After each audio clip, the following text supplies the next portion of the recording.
ማርታ ፍቅራዊት ዛንታ ቀዳማይ ክፋል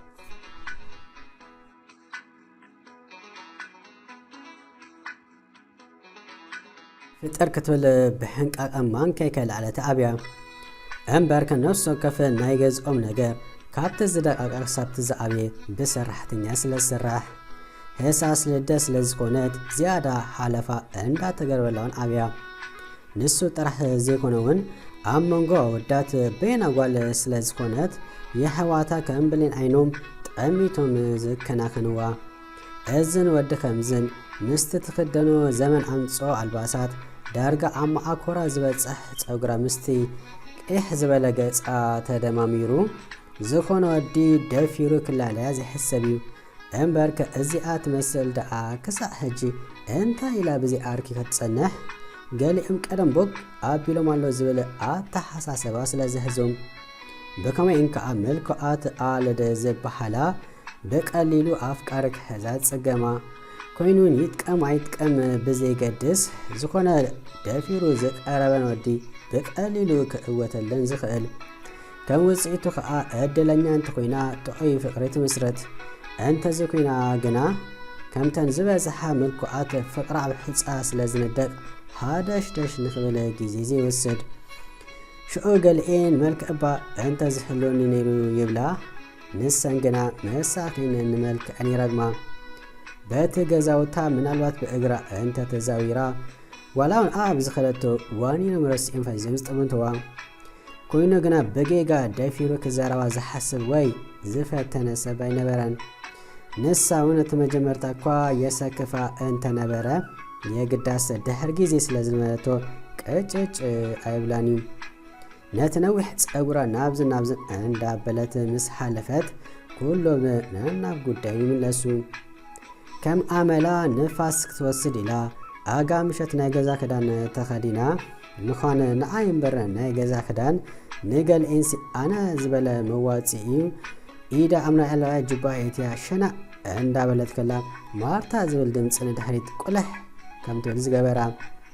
ጥመት ኣቢላውን መንገዳ ክትቀፀልካ ሓሲባ እንተነበረት ማርታ ምስ በላ ደጊሙ ንድሕሪት ግልፅ ኢላ ነቲ ዳርጋ ብዘብዘብ ዝመፅእ ዝነበረ ወዲ ክትፅብዮ ጀመረት ሰላም ማርታ ኢሳ ይበሃል ትፈልጥኒ ዶ ትኾኒ ኣብዚ ገዛውተይ ምስ በላ ኣይፈልጠካኒ ስለ ዝበለቶ ምዃነ እንታይ ክትፈልጠኒ ብመኪና ትወፅእ ተኣትዩ ከም ሰብ እኳ ኣብዚ ገዛውትና ክትፃወቲ ተረኣኺ ዘይትፈልጢ ከም ዓይልክ ዝገበስኪ ብዝኾነ ክላለይ ክደለይ ይፍቀድ ድዩ ምስ በላ ማርታ ንመጀመርታ ግዜ ወዲ ደፊሩ ጠጦ ኣቢሉ ከዘራርባ ልምዲ ስለዘይፀንሓ ከይገረማ ኣይተረፈን ሃራይ ድያ ክትብሎ ኖ ዝተወጀበረያ ትመስል ዘረባ ከምለቐት ትምዳዓበለት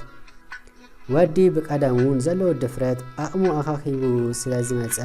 ሰክተኣ ስለዝኸበዶ በለድሃን ኢሉ ንድሕሪት ክምለስ እንዳበለ ግና ናይ ሃሽምካ ኢልካኒ ምስ በለቶ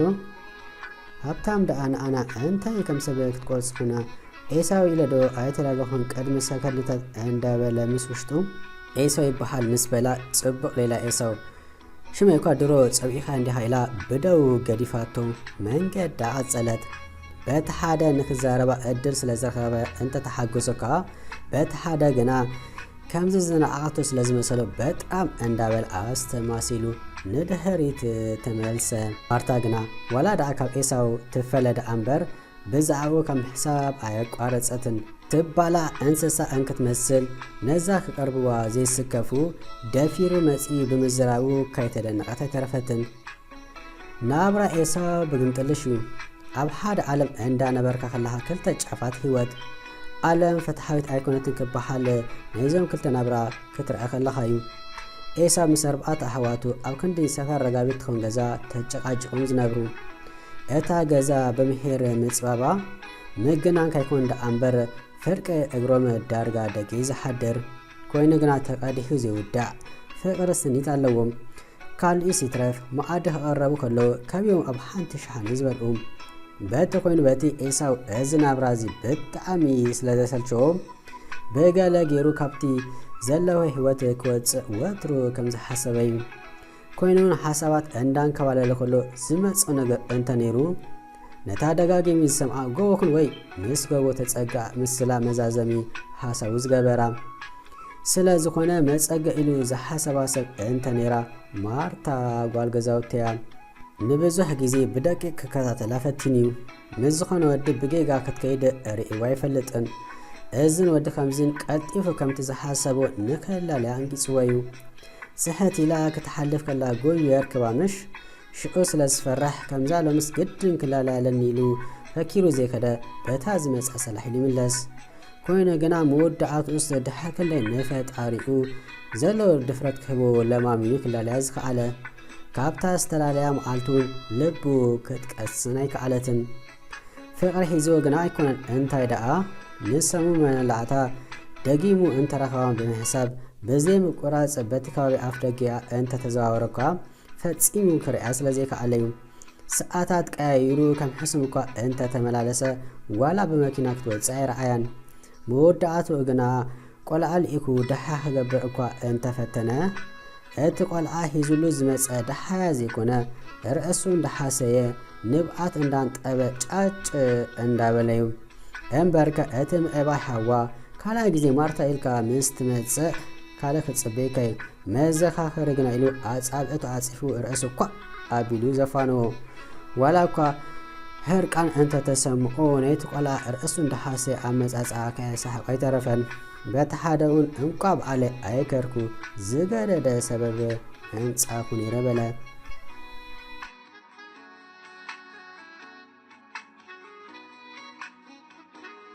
ማርታ ምስ ስድራ ካብ ከተማ ወፂያ ንሰሙ መመላእታ ክትዛወር ቀነ ንገዝኣ ምስ ተመሰልቱን በዓር ናይ ኣጋጣሚ ኣብ መንገዲ ዝተራኸቡ ማርታ ከመይ ደሓንዶ ኣበይ ደኣ ጠፊእ ቀኒፍ ምስ በላ ሸበርበር ከበለ ብዝተረጋግዐ መንፈስ የማን ፀጋም ቆልሕ ድሕሪ ምባል ደሓኒ ምስ ስድራይ ወፂእ ቀኒ በጃኻ ሓወይ እንተርኢካ ንዓይን ንዓኻነ ከጥፍዓና ይቻ ግዳ ኢላቶ ብደቡ ተብተብ እንዳበለት መንገዳ ዝገበረት ስድራኣ ብፍላይ ምዕባይ ሓዋ ንዝኾነ ወዲ ክትዛረብ ኣይደልን እዮም ናቶም ድሌት ምስ ከምኦም ዝኣመሰለ ምስ ደረጅኦምን ክብሮም ዝኸይድ ሰብ ክትምርዓው እዩ ንሱ ጥራሕ ዘይኮኑ ዝፈትዋ ቢኬሪ ናይ ገዝኦም ስለ ዝኾነት ወድኣ ካይትሰብእ ኣዝዮም ስለ ዝፈርሑ ብጣዕሚ ዝጥንቀቑላ ኤሳው ሃዋ ገለ ኢልዋ ከም ዘለዎ ስለ ዝተረድዐ ካብ ቢግድል ይፅበይ ከም ዘሎ ኣይሰሓተን ኮይኑ ግና ተስፋ ክቆርፅ ኣይደለየን ዝገበረ ገይሩ ምስ ጽቡቕ ሌላ መስሪቱ ነቲ ዝሓሰቦ ተግባር መፍጻምን ከም ቁሪድ ተጸጊዕኻ ገንዘባ ምንጻይ እንተ ተኻኢሉ ከዓ ኣብ ፍቕሪ ከም ትወድቕ ጌርካ ሓዳር ምስራት ምስኣ ሓዳር መስሪቱ ማለት ከዓ ካይደከመ በቋራጭ ሓብቲሙ ማለት እዩ ነዝታት እንዳሰላሰለ ተስምዑ ሰማይ ኣብፂሑ ዋላ ንሓንቲ ደቂቕ እንትኹን ከዛረባ ዕድል ብምርካቡ እንዳተሓጎሰ ናዋኒኑ ዝኸደ ነጽባሓይቱ በቲ ከባቢ ኣፍ ደጊኣ እንተ ተንቀሳቐሰ እኳ በጌጋ ክትቀልቀል ስለ ዘይረኣያ ምናልባት ኣብቲ ናይ ኣቦኣ ስራሕ ካይትህሉ ብምሕሳብ ናብኡ ምስ ከደ ክሪኣ ዝኸኣለ ኣብቲ ከዛረባ እንዳበለ ከሎ ግና ሃዋ ክኣቱ ስለ ዝረኣዮ ምስ ዕድሉ እንዳማረረ ክሳብ ዝኸደሉ ኮለል ኮለል ኢሉ ክምለስ ዝወሰነ ድሕር ፍርቂ ሰዓት ግና ምስ ተመልሰ ቤና ስለ ዝጸንሐቶ ጠኒኑ ዝኣተወ ማርታ ርአይ ምስ ኣበለቶ እንተ ሰንበደት እኳ ብዝተኻላ መጠን ነብሳ ክትረጋግዕ እንዳፈተነት ሰላም ድሕረ ምባል እንታይ ክሰምዓካ ክትብል ዝተወከሰቶ ኮይኑ ግና ዝኾነ ክገዝእ ዘይኮነ መፂኡ ምሳ ክዕልል ከም ዘለ ምስ ሓበራ ብስምባደ ዝኣክል በታ ዝመፃ ንክምለስ ዝሓበረቶ እምበር ሓዋ ክምለስ ኢልዋ ስለ ዝኸደ ምናልባት ሓንደበት እንተ መፂኡ ከያጓጠላ ስለ ዝፈርሐት እዩ እምበር ወሸለ ቅርብ ኢሉ ዘአላ ረኺባ ዘይልባ ብፅምዋ ዝኣክል ምድረ በዳ መሲሉ ዘሎ ኤሳው ከይፈትወ ክላ እንዳበለ መሰስ ኢሉ ወፀ የግዳስ ንዑ ጸሊእ ኣኪድ ዝበለቱ ኮይኑ ስለ ዝተሰምዖ ካብ ምስቲ ምሳል ኣዳዩ ዓለን ደሓን ዝገድፈኪ ከይመስለኪ ካልእ ግዜ ክምለሲ እንዳበለ ምስ ነብሱ ንቅድሚኡ ተመርቀፈ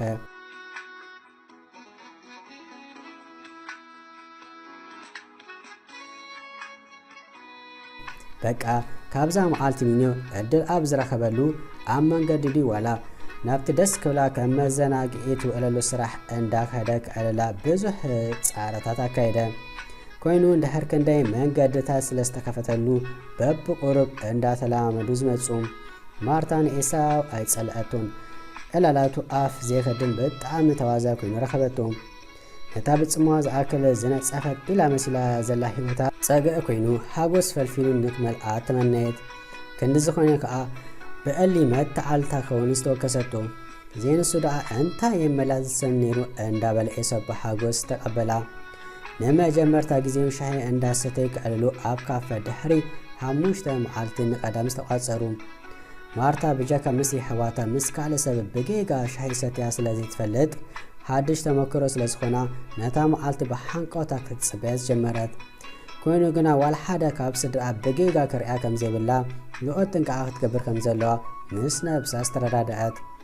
መዓልትን ከልብን ከይጸዋቕካ ይመፁ ከም ዝበሃል መዓልቲ ቆፀር እኳ እንተኣከለ የግዳስ እንታይ እያ ምክንያት ከም ትወፅእ ሕርብት በላ ንሽምያ ቆፀራ ሒዛ እምበር ነዚታት ሲዋል ሓደ ኣይተዳሎትልን ዝነበረት